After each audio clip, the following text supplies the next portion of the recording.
नमस्ते दोस्तों। अभी हम बात कर रहे थे ऑक्यूपेशनल हेल्थ में और ऑक्यूपेशनल हेल्थ ओरिएंटेड जो डिसीजेस है उसके ओरिएंटेड। तो डिसीजेस के जो क्लासिफिकेशन था इंटरनेशनल लेबर ऑर्गेनाइजेशंस का, जो रिकमेंडेशन था 194 2000 का, तो उसमें उन्होंने बताया था कि फिजिकल एजेंट के बेसिस पे भी डिसीजेस का क्लासिफिकेशन है। और फिर उसके ओरिएंटेड हमने नॉइज वाइब्रेशन उसकी भी बात की थी हमने। और उसके अलावा जो कोल्ड एंड हीट स्ट्रेस है ये भी यहाँ पे एक फिजिकल एजेंट है, यानी कि थर्मल या टेम्परेचर, ये मेजर इसका रूट कॉज हो सकता है या रीजन हो सकता है, जिसकी वजह से आपके बॉडी में स्ट्रेसेस डेवलप होंगे। अगर टेम्परेचर बहुत कम है तो उसकी वजह से कोल्ड स्ट्रेसेस डेवलप होंगे। टेम्परेचर बहुत ज्यादा है तो यहाँ पे हीट स्ट्रेसेस यहाँ पे आपके बॉडी में डेवलप हो सकते हैं। तो इसका अगर आप बेसिक देखेंगे तो ओवरऑल हम बात जो कर रहे हैं हीट स्ट्रेस या कोल्ड स्ट्रेसेस, तो उसका मेजरिंग पैरामीटर जो है वो है टेम्परेचर। तो आपके ऑक्यूपेशन में या फिर आपके फैक्ट्री में वर्किंग एनवायरनमेंट में जो आपका मेन पैरामीटर है टेम्परेचर, उसको कंट्रोल करना जरूरी है। क्योंकि अगर हम देखेंगे तो आपकी बॉडी, आपका रेजिस्टेंस, ससेप्टिबिलिटी, इम्यूनिटी, उसके हिसाब से फिजिकल फिटनेस के हिसाब से आपकी बॉडी कुछ ना कुछ टेम्परेचर तो टॉलरेट कर लेती है, लेकिन एक लिमिट के बाद वो कंट्रोल नहीं हो पाएगा। और इसीलिए कुछ कंफर्टेबल टेम्परेचर्स की लिमिट्स आपको जानना चाहिए। यानी कि अगर टेम्परेचर बहुत कम होता है तो वो एग्जैक्ट टेम्परेचर क्या जिसके बाद में अगर वो नीचे जाता है तो वो स्ट्रेस डेवलप होगी, या फिर बहुत ज्यादा टेम्परेचर यानी क्या, तो वो पॉइंट के बाद अगर टेम्परेचर बढ़ता है तो वहां पे स्ट्रेसेस डेवलप होगी। तो इसके लिए मेजरिंग, क्योंकि जो हम हीट की जो बात कर रहे हैं तो heat actually is a form of energy.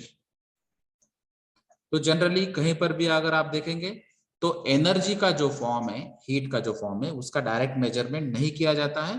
तो नॉर्मली उसका कोई इंडिकेटर होता है, जैसे कि यहाँ पे टेम्परेचर है, तो टेम्परेचर इंक्रीज हो चुका है यानी कि हीट यहाँ पे हाइयर साइड में होगी, और जिसकी वजह से बॉडी में आपके हीट स्ट्रेसेस डेवलप के चांसेस है। टेम्परेचर अगर दिखाता है कि बहुत कम टेम्परेचर है तो आपके एनर्जी लोअर लेवल पे जाएगी और वहां पर भी बॉडी में स्ट्रेसेस डेवलप होंगे। तो ये आपकी ओवरऑल ह्यूमन बॉडी अगर कंफर्टेबल पोजीशन में कंफर्टेबल तरीके से अगर काम करना चाहती है तो टेम्परेचर को कंट्रोल करना जरूरी है। तो जहां पर हाई टेम्परेचर होता है तो नॉर्मली वहां पे रिकमेंड किया जाता है वेंटिलेशन। तो हमने एक सेशन में पढ़ा था कि वेंटिलेशन क्या होता है, वेंटिलेशन के टाइप्स क्या होते हैं, उसका पर्पस क्या होता है और ये किस तरीके से हम अप्लाई कर सकते हैं। तो एक्सेसिव टेम्परेचर जहां पे होते हैं तो वहां पे सबसे अच्छा सॉल्यूशन जो है वेंटिलेशन।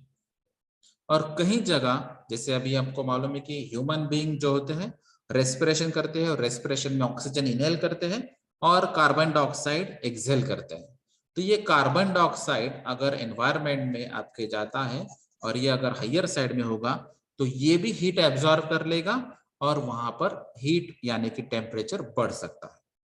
तो इसके लिए आपको वापस से यही सॉल्यूशन मिलेगा कि वेंटिलेशन अगर ये अच्छा होगा तो फ्रेश एयर सप्लाई होगी वहां पे, और जिसकी वजह से ये CO2 निकल जाएगा उस वर्किंग एनवायरनमेंट से, और फ्रेश एयर अगर एंटर होती है यानी कि आपको ऑक्सीजन से फिर मिल जाएगा, और फिर आप एक नॉर्मल टेम्परेचर, कंफर्टेबल टेम्परेचर में आप एक फ्रेश एटमॉस्फेयर में वापस से काम कर सकते हैं, जिसकी आपकी प्रोडक्शन इफिशियंसी या फिर आपकी वर्क इफिशियंसी और ओवरऑल जो एनवायरनमेंट है वो हेल्दी बन जाएगा, और जिसकी वजह से सभी को इसका फायदा होगा।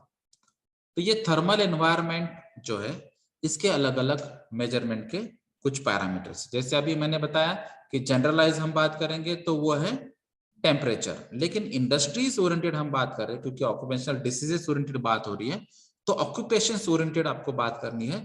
तो उसमें टेक्निकली अगर देखेंगे तो ये पैरामीटर्स को आपको मेजर करना होगा। Air temperature, mean radiant temperature, air velocity और ह्यूमिडिटी। क्योंकि हम बॉडी पे होने वाले एडवर्स इफेक्ट के बारे में बात कर रहे हैं तो यहाँ पे रेडिएशंस एक इंपॉर्टेंट बात होती है। तो रेडिएशन थ्रू अगर आपके बॉडी पे आते हैं, टेम्परेचर इंक्रीज होता है तो आपके बॉडी में कुछ ना कुछ चेंजेस होंगे। तो इसलिए आपको टेम्परेचर मेजरमेंट करना जरूरी है। तो आपको रेडियंट टेम्परेचर पे फोकस करना है जो सराउंडिंग में होता है, और उसके लिए फिर आप ड्राई बल्ब टेम्परेचर मेजर कर सकते हैं और ग्लोब टेम्परेचर के थ्रू भी आप मेजर कर सकते हैं, और आपकी जो एयर वेलोसिटी है वो भी आप मेजर कर सकते हैं। और इसमें अलग अलग तरीके हैं, कुछ जगह इक्वेशन से कैलकुलेशन से, कहीं जगह चार्ट से, कहीं जगह सिमुलेटेड सॉफ्टवेयर से आप ये वैल्यूज अगर डालेंगे तो यहाँ पे ओवरऑल आपको बाकी के वैल्यूज भी यहाँ पे पता चल जाएगी। जैसे अभी हमने अगर ओल्ड टेक्नोलॉजी या फिर अगर आप हिस्टोरिकल या फिर ओल्ड टेक्निक्स कहेंगे, तो आज की डेट में भी कहीं पे डिप्लोमा या डिग्री लेवल पे ये पढ़ाया जाता है कि आपको जो ह्यूमिडिटी ओरिएंटेड अलग अलग पैरामीटर्स अगर आपको मेजर करने हैं तो आपको साइक्रो चार्ट या साइकोमेट्रिक चार्ट या फिर कोई मेजरमेंट वाले चार्ट्स या कैलकुलेशंस आपको यूज करने हैं। लेकिन इंडस्ट्रीज में अगर आप देखेंगे तो इंडस्ट्रीज में अभी डिजिटल इक्विपमेंट्स अवेलेबल है, जिसके थ्रू आप ये wet bulb temperature, dry bulb temperature, humidity, relative humidity, percentage humidity, ये सभी चीजें आप डायरेक्ट कैलकुलेट कर सकते हैं। अगर आपको ग्राफ्स या चार्ट्स यूज करने हैं तो आप हाइड्रोग्राफ्स यूज कर सकते हैं, और जिसके बेसिस पे आप ये ह्यूमिडिटी के अलग अलग पैरामीटर्स भी मेजर कर सकते हैं। फिर जो एयर मूवमेंट होती है, क्योंकि हमने वेंटिलेशन की बात की है, तो वेंटिलेशन में सबसे इंपॉर्टेंट पार्ट आता है फ्रेश एयर। तो एयर की जब मूवमेंट होती है तो उसके रिलेटेड जो टेम्परेचर कंट्रोलिंग होता है, ह्यूमिडिटी कंट्रोलिंग होती है, तो वो कंट्रोलिंग कैसे होती है, तो इसके लिए IS स्टैंडर्ड दिया गया है, IS 3103।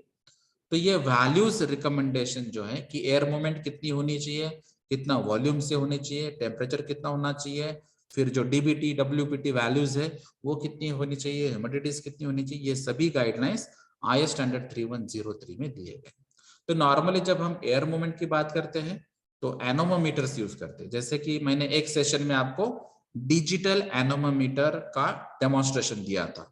कुछ जगह वेलोमीटर्स यूज होते हैं, एनालिटिकल इक्विपमेंट या फिर जो ओल्ड टेक्निक मेथड वाले इक्विपमेंट से वो भी यूज होते हैं, लेकिन कहीं से भी आपको एयर का वेलोसिटी कैलकुलेट करना होगा, उसके बेसिस पे बाकी के पैरामीटर्स आप कैलकुलेट कर सकते हैं। तो इसके लिए रिवॉल्विंग वेन या फिर कप टाइप मेथड भी यहाँ पे यूज कर सकते हैं। तो ये अलग अलग टेम्परेचर ओरिएंटेड जो पैरामीटर्स है, थर्मल एनवायरनमेंट ओरिएंटेड पैरामीटर्स है, उसका मेजरमेंट करना जरूरी है, और उसके बेसिस पे ही फिर बाकी के हम कंफर्टेबल जोन डिसाइड कर सकते हैं। तो जैसे अभी हमने हीट स्ट्रेस की बात की, हायर टेम्परेचर की बात की, तो वो पैरामीटर होता है हाई स्ट्रेस इंडेक्स। तो ये हीट स्ट्रेस इंडेक्स जो है ये हाई टेम्परेचर की वजह से, हाई हीट की वजह से यहाँ पे आ सकता है, और इसका डेफिनेशन अगर हम देखेंगे तो ये है amount of evaporation required as related to the maximum ability of the average person to perspire। तो जितना आपके बॉडी में से इवेपोरेशन होगा फ्लूइड का, क्योंकि टेम्परेचर हाइयर साइड में तो आपकी बॉडी भी उस हिसाब से एडजस्ट होगी, और फिर यहाँ पे कितना इवेपोरेशन होता है फ्लूइड का, उसके बेसिस पे हीट स्ट्रेस इंडेक्स डिसाइड होगी। तो इसकी वजह से क्या होने वाला है, तो आपकी जो बॉडी का फिजिकल फिटनेस है वो थोड़ा सा डाउन हो सकता है, आपकी वर्किंग कैपेसिटी वो कम होगी, और आपकी बॉडी कहेगी कि आपको रेस्ट लेना चाहिए। तो ये हायर टेम्परेचर अगर आप समर में रिकॉल करेंगे तो समर में देखिए आप कुछ थोड़ा बहुत भी काम कर लेते हैं बाहर, तो टेम्परेचर हायर साइड में होता है, तो आपकी बॉडी तुरंत बोलती है कि मुझे रेस्ट करना चाहिए, तो आप वापस से रेस्ट करते हैं और फिर से वापस काम कर सकते हैं, फिर से रेस्ट कर सकते हैं, इस हिसाब से वर्कआउट हो सकता है। तो ये जो इंडेक्सेस है, ये हीट स्ट्रेस के इंडेक्स है, तो इसके भी अलग अलग पैरामीटर्स है, जैसे इफेक्टिव टेम्परेचर्स और करेक्टेड इफेक्टिव टेम्परेचर्स में ये मेजर किया जाता है। तो ये ड्राई बल्ब वेट टेम्परेचर या फिर एयर वेलोसिटी की हमने जो बात की है, तो इससे स्टैंडर्ड नोमोग्राम से आप ये अलग अलग जो पैरामीटर से वो मेजर कर सकते हैं, और उसके बेसिस पे फिर आप ये इफेक्टिव टेम्परेचर यहाँ पे फाइंड आउट कर सकते हैं। अभी जो इफेक्टिव टेम्परेचर का फॉर्मूला है या फिर चार्ट्स के बेसिस पे हम जब काम करते हैं उसमें भी कुछ करेक्शंस है, और फिर इसीलिए यहाँ पे करेक्टेड इफेक्टिव टेम्परेचर ये कंसेप्ट आया है। तो यहाँ पर अगर आप देखेंगे तो जो हमने इफेक्टिव टेम्परेचर फाइंड आउट किया था, यहाँ पर ये रेडियंट टेम्परेचर को इन्वॉल्व करके जो ग्लोब थर्मामीटर है, वो ग्लोब थर्मामीटर का यूज करके रेडियंट टेम्परेचर आपको फाइंड आउट करना है, ड्राई बल्ब टेम्परेचर की जगह, क्योंकि यहाँ पे हमने बात की थी कि मुझे यहाँ पे ड्राई बल्ब टेम्परेचर मेजर करना है, तो वो इफेक्टिव टेम्परेचर। लेकिन ड्राई बल्ब टेम्परेचर की जगह अभी मुझे यहाँ पे रेडिएंट टेम्परेचर फाइंड आउट करना है ग्लोब थर्मामीटर से, तो वो करेक्टेड इफेक्टिव टेम्परेचर बन जाएगा, तो वो करेक्टेड रिजल्ट देगा। और जो सेंट्रल लेबर इंस्टीट्यूट बॉम्बे का है, उन्होंने ये ईटी और सीईटी के पैरामीटर्स निकाले हैं जो इंडिकेट करते हैं हीट स्ट्रेस के इंडाइसेस या इंडेक्सेस। और फिर उन्होंने कुछ गाइडलाइन दी है कि अगर आप लाइट वेट काम करते हैं तो यहाँ पे एनर्जी एक्सपेंडिचर आपका 135 किलो कैलोरी पर आवर होगा, और फिर ईटी और सीईटी 32 डिग्री सेल्सियस होगा। मीडियम लेवल पे आप कुछ वर्कलोड लेते हैं तो किलो कैलोरीज पर आवर का कंजम्पशन 225 एनर्जी हो सकता है, कंफर्टेबल टेम्परेचर 29.5। हेवी काम करते हैं आप तो एनर्जी हायर साइड में जा रहा है 315 तक, तो यहाँ पे आपका टेम्परेचर कम होना चाहिए। तो इसलिए जब भी आपको हेवी काम करने हैं तो यहाँ पे टेम्परेचर कंफर्टेबल आपका कम होगा, यानी कि कूलिंग मेथड आपको अप्लाई करनी होगी या फिर एयर कंडीशनिंग मेथड आपको अप्लाई करनी होगी। तो आपने वर्कलोड किस हिसाब से किया है, लाइट, मीडियम या हेवी, उस हिसाब से आपको टेम्परेचर कंफर्टेबल हो सकता है। तो ये अलग अलग कुछ गाइडलाइंस हैं जो सेंट्रल लेबर इंस्टीट्यूट ने दी है। अगर आप बात करेंगे थर्मल लिमिट्स की, तो यहाँ पे कुछ जनरल गाइडलाइंस भी दी गई है। जैसे हमने बताया कि अगर आपकी बॉडी को लगता है कि ये कंफर्टेबल टेम्परेचर है मुझे, तो जनरल पब्लिक के लिए कंफर्टेबल टेम्परेचर की रेंज क्या है। जैसे कि अभी हम यहाँ पे बात कर रहे हैं तो ये है लेक्चर हॉल, तो यहाँ पे 16 to 18 डिग्री सेल्सियस का टेम्परेचर होना चाहिए। अगर ये स्लीपिंग रूम्स हैं तो वहां पे और कम टेम्परेचर 12 to 15। वर्कशॉप है मॉडरेट एक्टिविटी तो 16 to 18 degree Celsius. Workshop vigorous activity है तो यहाँ पे टेम्परेचर और कम होगा 10 to 15 डिग्री सेल्सियस। बेडरूम्स है तो 20 to 22 डिग्री सेल्सियस, और अगर ये जिम्नेजियम है तो 15.5 डिग्री सेल्सियस। तो ये कुछ अमेरिकन वेंटिलेटिंग इंजीनियरिंग एसोसिएशन ने रिकमेंड किए गए हैं टेम्परेचर्स अलग अलग प्लेसेस के लिए। तो आपका जो भी जॉब प्रोफाइल होगा, ऑक्यूपेशन होगा, उस हिसाब से ये आप वर्कआउट कर सकते हैं। और ये कंफर्टेबल टेम्परेचर अगर आपने मेंटेन किया तो आपकी ओवरऑल बॉडी भी कंफर्टेबल पोजीशन में होगी और आपकी वर्क इफिशिएंसी अच्छी तरह से यहाँ पे मेंटेन हो सकती है। अगर इन केस आपने ये टेम्परेचर मेंटेन नहीं किए, ये फॉलो नहीं किए, तो आपके बॉडी पे स्किन थ्रू इफेक्ट हो सकता है। जैसे कि यहाँ पे स्किन का डायरेक्टली इफेक्ट दिया है कि सरफेस से अगर आप टच करते हैं तो उसकी वजह से प्रॉब्लम होगा। अगर ये टेम्परेचर 160, 180, 212 डिग्री फ़ारेनहाइट होगा तो ये सेकंड डिग्री बर्न केस में चला जाएगा। अगर ये 60, 30 या 15 सेकंड्स तक कांटेक्ट अगर कंटिन्यूअसली होता है, यानी कि अगर 160 डिग्री सेल्सियस फ़ारेनहाइट टेम्परेचर है और 60 सेकंड्स का डायरेक्ट कांटेक्ट अगर होता है, एक्सपोजर मिलता है, तो सेकंड डिग्री बर्न हो सकता है। उसी हिसाब से 180 डिग्री फ़ारेनहाइट के लिए 30 और 212 डिग्री फ़ारेनहाइट के लिए 15 सेकंड्स का कांटेक्ट टाइम सफिशिएंट है सेकंड डिग्री बर्न के लिए। अगर 140 डिग्री फ़ारेनहाइट जो टेम्परेचर है तो वो आपके टिश्यूज को पेन देगा और टिश्यूज को डैमेज कर सकता है। अगर ये टेम्परेचर बिलो 32 डिग्री फ़ारेनहाइट है, यानी 0 डिग्री सेल्सियस के नीचे, तो यहाँ पर भी ये टिश्यूज को डैमेज कर सकता है फ्रीजिंग की वजह से। यानी कि टेम्परेचर कम, जो कोल्ड स्ट्रेसेस की हम बात कर रहे हैं, और 140 प्लस यानी कि हीट स्ट्रेसेस की बात कर रहे हैं। तो 120 डिग्री फ़ारेनहाइट भी एक टेम्परेचर है जिसकी वजह से यहाँ पे बर्निंग हीट हो सकता है, पेन हो सकता है। और 94 डिग्री फ़ारेनहाइट में यहाँ पे वार्मिंग कंडीशंस या न्यूट्रल फीलिंग यहाँ पे हो सकती है, जिसको हम कहेंगे फिजियोलॉजिकल जीरो कंडीशन। फिर 37 टू 50 डिग्री फ़ारेनहाइट जो है कूलिंग इफेक्ट देता है, और 32 डिग्री फ़ारेनहाइट के नीचे ये फ्रीजिंग इफेक्ट देता है, जो यहाँ पर भी हमने देखा है। तो यही सेम केस यहाँ पर भी है और ये स्पेसिफिक केस है। लेकिन अगर टेम्परेचर अगर आप कंट्रोल करते हैं लेकिन बाकी की चीजें अगर चेंज हो जाती है, वहां पर भी प्रॉब्लम हो सकता है। जैसे कि ह्यूमिडिटी चेंज होगी या फिर एयर वेलोसिटी चेंज होगी या ड्राई एटमॉस्फेयर है यहाँ पे और टेम्परेचर ऐसा ऐसा है, तो वो भी प्रॉब्लम हो सकता है। इसीलिए मेट्रोलॉजिकल कंडीशंस आपको चेक करनी होगी, आपको वेंटिलेशंस ठीक तरह से रखना होगा, मेंटेन करना होगा, तभी आप यहाँ पे कंफर्टेबल फील कर सकते हैं। जैसे ये कुछ पैरामीटर्स है, एक्सेस मॉइस्चर हो सकता है, अनड्यू ड्राइनेस हो सकता है, रेडिएंट हीट यहाँ पे हो सकती है, या फिर जो विंड स्पीड है वो कंटिन्यूअसली चेंज होती जा रही है, तो फ्रीक्वेंट ड्राफ्ट भी यहाँ पे होंगे, तो भी यहाँ पे आप अनकंफर्टेबल फील कर सकते हैं। तो ये अलग अलग चीजें हैं जिनकी वजह से आप डिस्टर्ब होके, कुछ आपके स्किन पे इफेक्ट हो सकता है, फिजिकल फिटनेस पे इफेक्ट हो सकता है, साइकोलॉजिकल इफेक्ट हो सकता है, और उसकी वजह से एक्सीडेंट के भी चांसेस वहां पे बढ़ सकते हैं, वर्किंग एफिशिएंसी पे इफेक्ट हो सकता है। तो ये कुछ चीजें हैं जो हेल्थ पे भी डिपेंड होगी, आपकी एज पे डिपेंड होगी, क्लोथ पे डिपेंड होगी, डाइट्स पे डिपेंड होगी, या फिर और कुछ एबिलिटीज है जिसके ऊपर भी ये डिपेंड हो सकती है। जैसे कि कुछ लोग सेम कंडीशंस में अगर सेम टेम्परेचर को सेम एक्सपोजर टाइम में काम कर रहे हैं, तो एक बंदा कहेगा कि मुझे अभी बहुत थकान महसूस हो रही है, दूसरा बंदा कहेगा कि मैं और 1 घंटा या 2 घंटे भी काम कर सकता हूँ।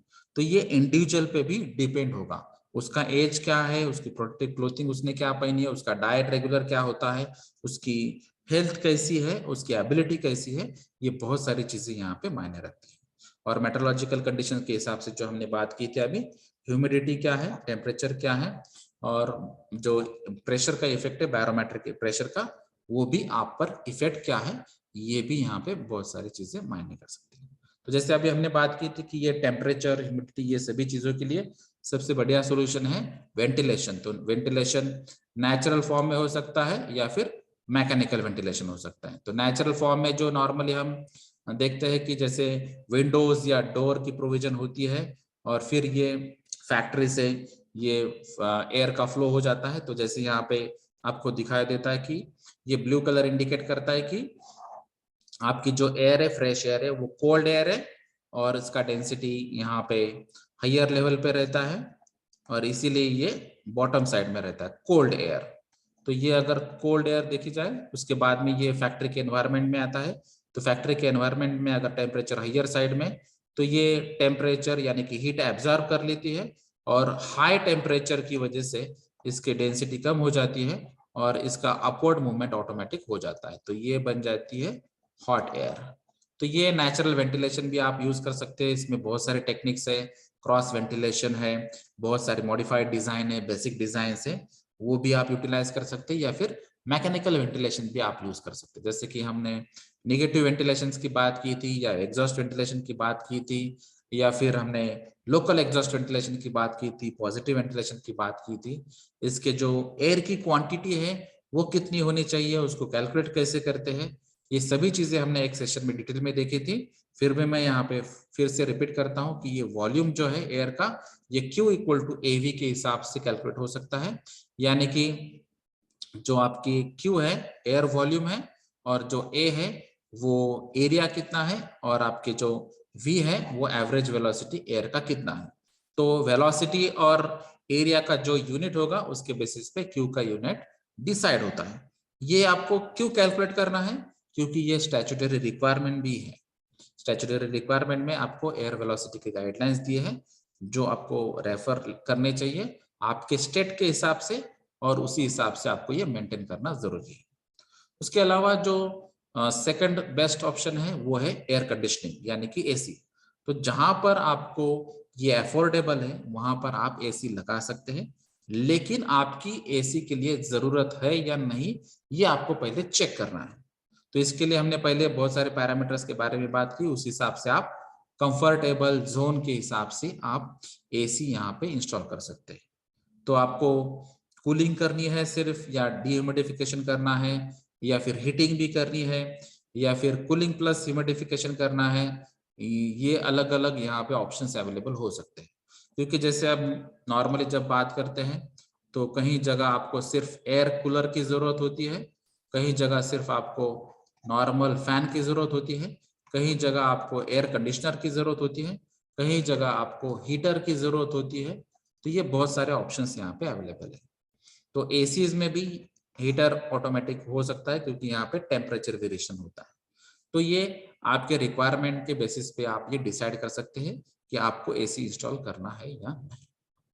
अभी अगर आप हीट एक्सपोजर की जब हम बात कर रहे हैं तो यहाँ पे आइसोलेशन या सेग्रीगेशन भी एक मेथड है जिसकी वजह से आपका जो बॉडी है वो कंफर्टेबल रह सकती है। यानी कि जहां पर ये हाई टेम्परेचर की प्रोसेस होती है या फिर जो कंपार्टमेंट होता है उसको आइसोलेट करो या फिर उसमें वेंटिलेशन ज्यादा प्रोवाइड करो, और इसकी बातों की वजह से जो भी आपका डिस्टेंस रहेगा, जैसे एडमिनिस्ट्रेटिव बिल्डिंग अलग रहती है, प्रोसेस की बिल्डिंग अलग होती है, तो ये अगर डिस्टेंस भी आप रख सकते हैं, आइसोलेशन कर सकते हैं, सेग्रीगेशन कर सकते हैं, वेंटिलेशन प्रोवाइड कर सकते हैं, तो इन वजह से भी आपका जो हीट स्ट्रेसेस है वो भी यहाँ पे मिनिमाइज हो सकता है।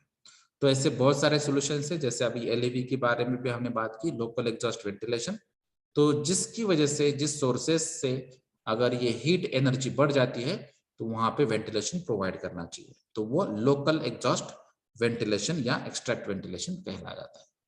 तो ये जो अभी हमने बात की थी कि स्टैट्यूटरी रिक्वायरमेंट भी है यहाँ पे, तो ये स्टैट्यूटरी रिक्वायरमेंट आपको पता चल जाती है कि ये स्टैंडर्ड्स अगर हम देखेंगे तो फैक्ट्री एक्ट के हिसाब से ये सेक्शन 13, सेक्शन 14, सेक्शन 15, सेक्शन 16, 37 और 37 में भी ये बात कही गई है कि आपको ये जो टेम्परेचर्स है, ह्यूमिडिटी है, एयर वेलोसिटी है, एयर वॉल्यूम्स है, और उसके लिए अलग अलग जो टेक्निक्स है जैसे कि लोकल एग्जॉस्ट वेंटिलेशन हो या आर्टिफिशियल ह्यूमिडिफिकेशन हो या फिर जो डेंजरस गैसेस है उसको रिमूव करने के लिए स्क्रबिंग सिस्टम हो, ये अलग अलग सिस्टम्स यहाँ पे बताए गए।